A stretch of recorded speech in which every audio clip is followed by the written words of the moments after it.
استغفر الله العظيم لي ولوالدي ولأصحاب الحقوق الواجبة علي ولجميع المسلمين والمسلمات والمؤمنين والمؤمنات الأحياء منهم والأموات.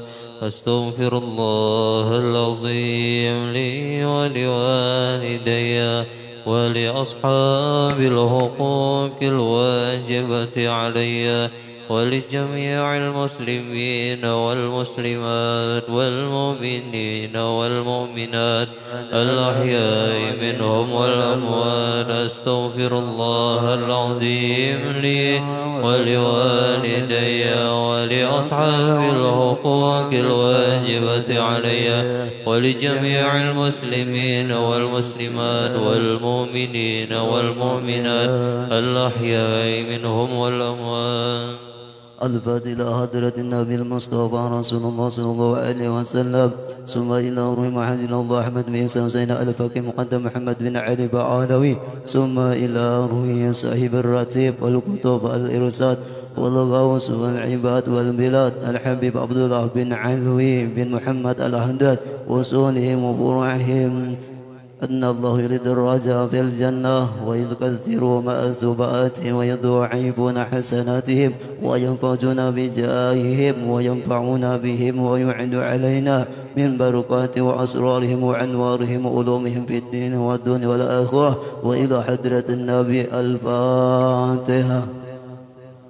الشيطان الرجيم. بسم الله الرحمن الرحيم. الحمد لله رب العالمين الرحمن الرحيم مالك يوم الدين. إياك نعبد وإياك نستعين. اهدنا الصراط المستقيم صراط الذين أنعمت عليهم غير المغضوب عليهم ولا الضالين. آمين. الله لا إله إلا هو الحي القيوم لا تأخذه سنة ولا نوم له ما في السماوات وما في الأرض. من ذا الذي يشفع عنده إلا بإذنه يعلم ما بين أيديهم وما خلفهم ولا يحيطون بشيء من علمه إلا بما شاء. وسع كرسيه السماوات والأرض ولا يعوض حفظهما وهو العلي العظيم. آمن الرسول بما أنزل إليه من ربه والمؤمنون كل آمن بالله وملائكته وكتبه ورسله لا نفرق بين أحد من رسله وقالوا سمعنا وأطعنا غفرانك ربنا وإليك المصير. لا يكلف الله نفسا إلا وسعها لها ما كسبت وعليها ما اكتسبت. ربنا لا تؤاخذنا إن نسينا أخطأنا ربنا ولا تحمل علينا إصرا كما حملته على الذين من قبلنا ربنا ولا تحملنا ما لا طاقة لنا به واعف عنا واغفر لنا وارحمنا أنت مولانا فانصرنا على القوم الكافرين. لا إله إلا الله وحده لا شريك له له الملك وله الحمد يحيي ويميت وهو على كل شيء قدير. لا إله إلا الله وحده لا شريك له له الملك وله الحمد يحيي ويميت وهو على كل شيء قدير. لا إله إلا الله وحده لا شريك له له الملك وله الحمد يحيي ويميت وهو على كل شيء قدير. سبحان الله والحمد لله ولا إله إلا الله والله أكبر. سبحان الله والحمد لله ولا إله إلا الله والله أكبر. سبحان الله والحمد لله ولا إله إلا الله والله أكبر. سبحان الله وبحمده سبحان الله العظيم. سبحان الله وبحمده سبحان الله العظيم. سبحان الله وبحمده سبحان الله العظيم. ربنا اغفر لنا وتب علينا إنك أنت التواب الرحيم. ربنا اغفر لنا وتب علينا إنك أنت التواب الرحيم. ربنا اغفر لنا وتب علينا إنك أنت التواب الرحيم.